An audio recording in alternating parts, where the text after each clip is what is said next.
You cannot have time, space, or matter independently. They have to come into existence simultaneously. Take that, Corey. Shout out to the atheists out there. Mic check. Elephant Watchtower said Kent Hovind isn't a guy you want to be platforming. Why is that, man? Talk to me. Wait, Chat, help me. Where is this going? I think this is the mugshot. Inspiring Philosophy did this? Yes. Kent Hovind's ex-wife tells all. This just went way left. What? Wow. Ruslan.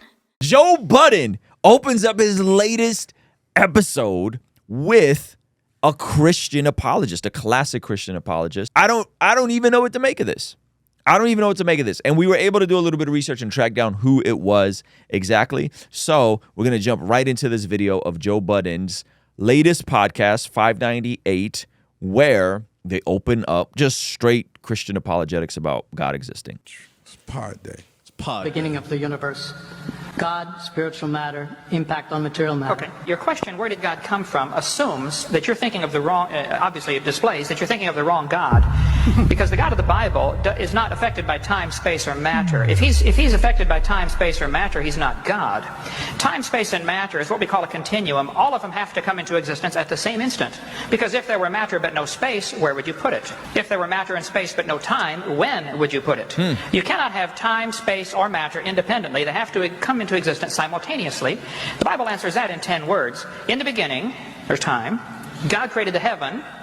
There's space, and the earth. There's matter. Corey. So you have time, space, matter, created a trinity of trinities there. Just, time is past, present, future. Space has length, width, height. Matter has solid, liquid, gas. You have a trinity of trinities created instantaneously, and the God who created them has to be outside of them.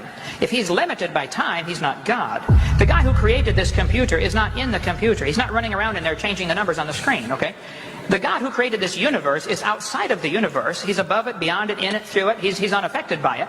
So the concept that a spiritual force cannot have any effect on a material body, well then I guess you'd have to explain to me things like emotions and love and hatred and envy and jealousy and rationality. I mean, if your brain is just a random collection of chemicals that formed by chance over billions of years, how on earth can you trust your own reasoning processes and the thoughts that you... Oh, you going? Nah. You wild. Take that, Corey. Shout out to the atheists out there. Mic check. And that's it. You just said shout out to all the atheists out there. That's it. That's all he did. The pod just opens like this. And then he just keeps it pushing. That's it. They just play that. They open the pod with that. And then they go, shout out to all the atheists out there. Take that, Corey. I don't know who Corey is in this situation. But what an interesting way for Joe Budden, one of the biggest hip hop podcasts, to speak out his, to launch his pod with. Yeah. So we did a little bit of research and found out who this gentleman was. This is a pretty viral clip. His name is... Where does God come from? That's the question. Kent Hovind. Kent Hovind. All right, your question, where did God come from, This gentleman. I've actually seen this a while ago. Obviously, it displays that in like Bible class at my private Christian school. This is like Frank Turk before Frank Turk was Frank Turk. Oh, might just be the whole, exactly what he said. Google him real quick. Let's Google him. Kent, what is his name? Kent. Pastor Kent Hovind. Hovind. I have heard this clip. Never heard of Kent Hovind. This looks like it was shot, I would guess, in the 80s or 90s. At like a school. And so he is 70 years old. I think he's a creationist. Okay. Interesting. Kent Hovind. Is it? Oh, Kent Hovind. Yeah. He runs the Young Earth Wow. So, okay. So, first of all, not only does Joe Budden... this is the guy that runs the Creation Museum. Is it really? Yeah. Google Kent Hovind Creation Museum. I know who this is now. Dinosaur Adventureland. Yeah. So, how interesting. That's Kent Ham. Okay. So, found out what he got arrested for. He's definitely a Genesis creationist, though. Hey, you want to see something crazy? Over 51% of the people who watch this channel are not subscribed. Do me a favor, please hit that subscribe button and hit the bell notification so you don't miss anything we have going here. I appreciate you.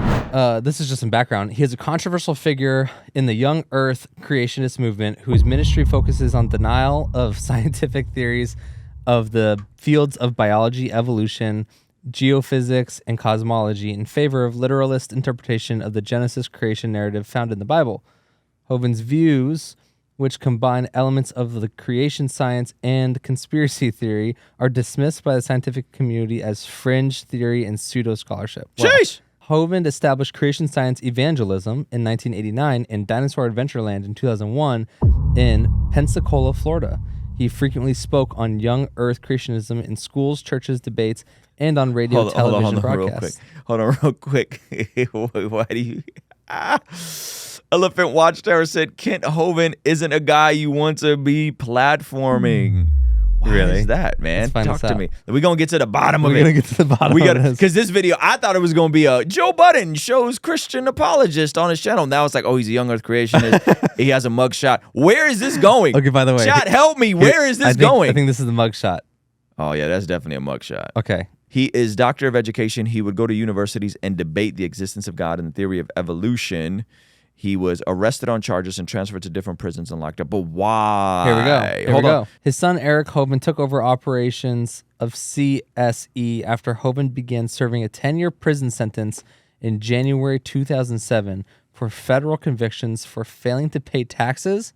Not too bad. That's not awful. We all do it. Whoa, wait, whoa. Just kidding. Don't make me call Bruce Rivers. We are not self-snitching over here, my guy. Obstructing federal agents. Getting a little worse over here, okay? And structuring cash transactions. In September 2021, oh, that sucks. Hovind was convicted of domestic violence against his estranged wife 2 years ago. Well, listen, man, we all can fall from grace, all right? And that doesn't invalidate everything he's ever said, all right? But it says, check out inspiring philosophy about his deeds. This doesn't, discard everything he's ever said as wrong, even though I would probably disagree with him on young Earth creationism, but that's such a non-essential to me. And I don't think Joe Budden knows what he's playing. I think he just found something that was nostalgic that he wanted to share with his audience for whatever reason. And God uses crooked sticks to make straight lines all the time, right? And so let's go to inspiring philosophy. Oh man, he got an 1.5-hour documentary. Inspiring Philosophy did this? Yes. Kent Hovind's ex-wife tells all. This just went way left. It said ex-wives. This just went wives. This went way left. Oh, he interviewed his ex-wives, bro. There are important things that these women need to tell us as the church, and we need to listen. That is what this is about. Why? From the length of it and from the thumbnail, I thought it was gonna be like a highly produced Patrick CC. Like, Ken Hovind started his ministry in 1989, but he ended with 2 ex-wives and in prison in 2021. We're gonna cover that today. Is he? Help me out. Who's seen this? Yeah, there's a whole lot of bad stuff he did, including harboring drug pusher. What? We all can fall from grace. Wow. Well, I'm Mary Togo. I was married to Kent for 9 months. This is a sickness of the highest order. 9 months. 9 months? You better have been 19 years old. Let's find out. 9 months? You better have been. You better have gotten a court order from your parents where they had to sign off on a parent guardianship to allow you to get married. She couldn't even have a baby in the window of time they were married. Oh man, I want to know. I want to know what year this was. What did we stumble across? Gosh, darn it, man. I guess I'm here because I see Cindy now, who I happen to know pretty well, in the same position as I am. Her time there was much worse than mine. I left before it got crazy. Unfortunately, she stuck around and she's been harmed and hurt deeply by what's going on there. I know Cindy's character and integrity, and I came on to support her because I know she's not a liar. I know she's been hurt. And that's why I'm here today, is to basically just talk about what's going on. Thank you. Cindy, go and introduce yourself. You were married to Kent after Mary, so just introduce yourself. How many wives did he have? That's what I'm saying. This man had 2 wives in the last couple years? Since 2016. Oh, no. Why? This is important. Okay. Like Mary, I came to Dinosaur Adventureland to serve, to give. This is why some of you goobers need a local church, so you don't end up at Dinosaur Adventureland serving. Get your butt in a local church so your life doesn't fall apart when you go to serve a dinosaur Adventureland. You guys think I'm stupid. I'm not stupid, guys. I know this. Get in a church, man. Get in a church. Get in a church. Hey, you want me to do the thinking for you? Which church? Where? Ask around. Find somebody. And if you can't find a good church, look, man, Calvary Chapels, that's the wing that Mike Winger comes from. You see what I did there? They tend to be solid. They go verse by verse through scriptures. They're charismatic. Okay? It's not that complicated. You can find a cool church. We loved Kent Hovind and his ministry. We wanted to be part of something that impacted the world for Christ. And we were slandered, stolen from. I don't know if Mary would phrase hers that way. What's going on there is not a ministry. It's more like a mafia. Whoa. Mafia. I mean, I'd never heard of a ministry named Dinosaur Adventureland. Come on, son. Yeah. Guys, donate. We're opening Podcast Adventureland. Like, come on. Come on, man. Wow. I was there for 5 years altogether, 3 of them as Kent's third wife. And I just Hold on, kind he of had want to 3? Yeah. Okay, now tell me why I'm out of control when I say you should be cautious and probably stay away from pastors who were divorced as pastors.